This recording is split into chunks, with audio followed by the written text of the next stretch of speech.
यो अचारको नाम रहेको छ थुबा अचार। यो थुबा अचार भनेको थुबा भनेको चाहिँ पिरो भन्नु खोजेको, अचार भन्ने बित्तिकै त सबै अब नेपाली भाषा नै भइहाल्यो।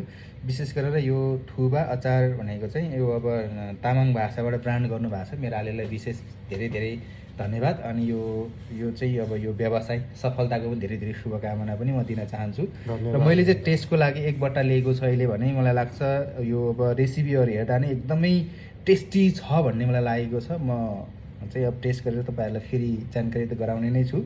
भने मैले लिएको छु, तपाईँहरूलाई पनि लिएर टेस्ट लिएर चाहिँ एक खालको सहयोग गरिदिनु हुन मेरो पनि अनुरोध छ तपाईँहरू सबैजनालाई। धन्यवादले धेरै धेरै व्यवसाय सफलताको धेरै धेरै शुभकामनाले धन्यवाद मेरो हस्। यो थुबा अचार टेस्टको लागि मेरो कार्यक्षेत्रसम्म ल्याएर उपलब्ध गराइदिनु भएकोमा धेरै धेरै धन्यवाद मेरो प्यारो आले पाल्देन घिसिङलाई। साथै व्यावसायिक सफलताको लागि पनि धेरै धेरै शुभकामनाले